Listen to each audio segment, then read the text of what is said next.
Сәлеметсіздер ме, құрметті әріптестер. Бүгін біз сіздермен өте қызықты ерекше платформамен танысатын боламыз. Ол платформаның аты ClassTime деп аталады. Бұл ClassTime онлайн платформасын пайдаланып, әртүрлі тапсырмаларды құрастыра аласыздар. Ол үшін Google жолағына ClassTime деп жазсаңыз жеткілікті. Мінекей classtime.com сайтына кіреміз. Мінекей бұл жерде әртүрлі тапсырмаларды құрастырып үйренеміз. Енді мұғалімге арналған кіру батырмасын басамыз. Мінекей бұл жерде сіздер почта арқылы немесе Google аккаунт арқылы тіркеле аласыздар. Мінекей мен Google аккаунт арқылы автоматты түрде кірдім.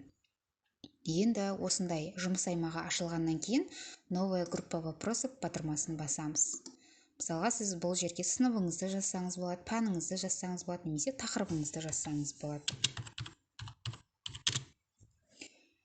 Сохранить батырмасын басамыз. Сізде арнайы менің кітапханам бөлімінен сізде арнайы папка пайда болды. Енді новый вопрос батырмасын басып, біз сұрағымызды жасайтын боламыз. Енді бұл жерде сіз өзіңізге қажетті сұрақтың шаблонын таңдап аласыз.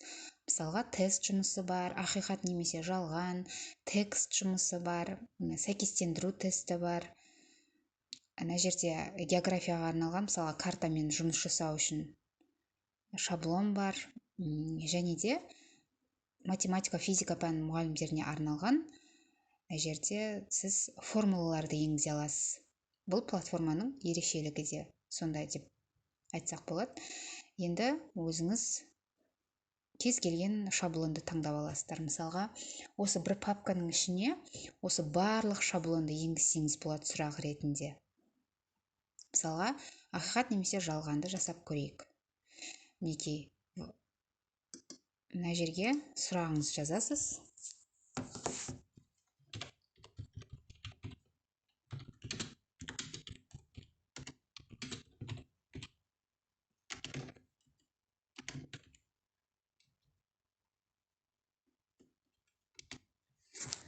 Мен жаздым. Бұл жерде айта кететін жайт, сіз сұрағыңызды сурет ретінде, немесе YouTube-тан видео ретінде, немесе өзіңіз аудио арқылы жазып жасасаңыз болады. Ол, мысалға, тыңдалым, айтылым деген дағдыларға байланысты тапсырмаларды енгізсеңіз болады бұл платформаға. Енді мен дұрыс вариантын белгілеймін. Мінекей, мына жерге өзіңіздің, мысалға, осы сұраққа жауап берсе, қанша балл қоясыз, сондықта белгілеп кетсеңіз болады. Мінекей, менде бірінші сұрақ автоматты түрде сақталды. Енді жаңа сұрақты, новый вопрос деп, екінші сұрақты таңдаймыз. Бұл жерде өзіңізге қандай тапсырма орындатқыңыз келеді, соны таңдап аласыз. Мысалға, мынау сәйкестендіру, яғни бұл өте қызықты тапсырма. Мінекей, мына жерге, мысалға, дұрыс немесе дұрыс емес батырмасын басу арқылы оқушылар мінекей мына жерге птичка қою арқылы тапсырманы орындайды. Мінекей, мысалға, мен сіздерге айтып көрейін. Қосымша құрылғы және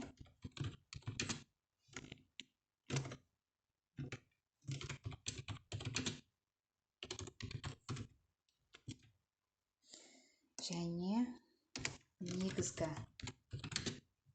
құрылғы деп жазып көрейін. Енді мына жерге вариант, яғни нұсқаларын жазып қоямын.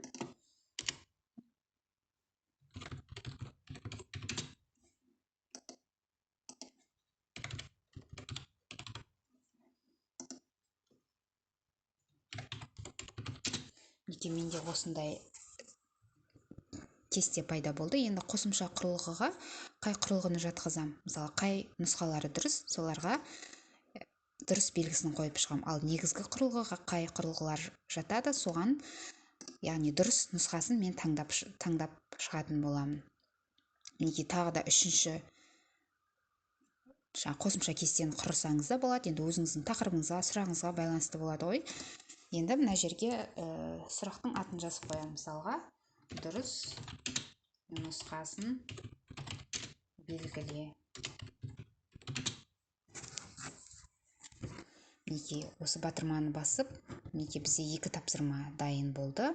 Енді тағы бір тапсырманы жасап көрейік сіздерге. Түсінікті болу үшін, мысалға, мына жерде текстті жазып көрейік. Мына жерге сұрақты жазасыз. Мысалға, қандай сұрақ жазған, қандай өзіңіздің тақырыбыңызға байланысты.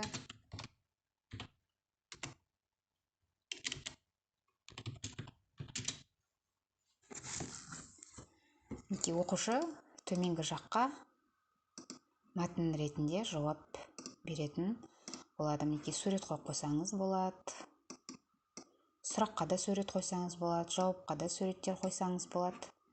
Әртүрлі түрлендіріп, өзіңіздің фантазияңызға қарай жасап ала бересіздер тапсырманың түрлерін.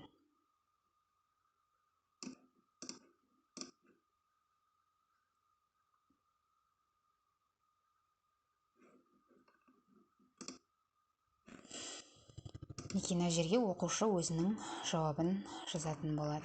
Енді создать вопрос командасын тағы басамыз.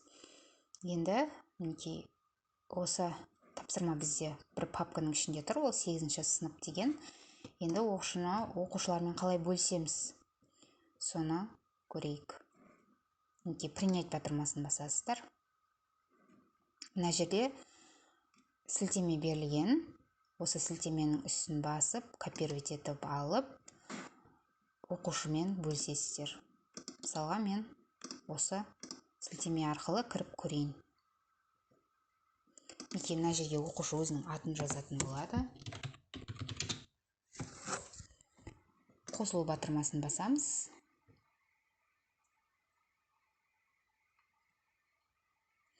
Мінекей бізде сұрақтар шықты. Осылай оқушы орындай береді. Мен дұрыс емес қылып белгілей берейін. Мінекей следующий батырмасын басып, келесі сұраққа өтесіздер. Енді мына жерге жауапты оқушы мәтін ретінде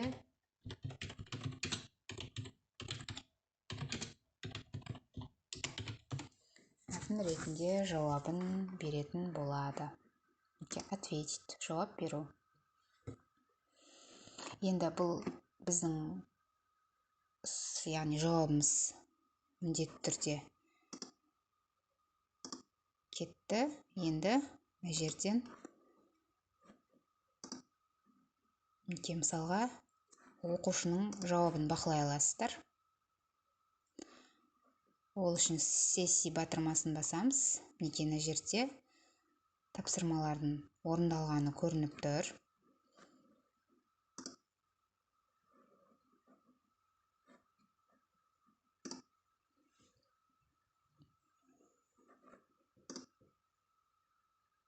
Кім қанша орындады, соны көріп шығамыз. Мінекей общий бізде 7 балл. Осы жерден оқушының тапсырманы қалай орындағанын көрсеңіз болады. Мысалға, мына жерде бірінші сұраққа қандай жауап берді, екінші сұраққа қалай жауап берді, үшінші сұраққа қалай жауап берді деген сияқты оқушыларды бірден бағалауға өте керемет платформа деп білеміз. Сабақтарыңызға пайдаланыңыздар. Өте қызықты платформа, ерекше платформа. Және біздің каналымызға тіркеліңіздер. Әртүрлі қызықты әдіс-тәсілдермен алдағы уақытта бөлісетін боламыз.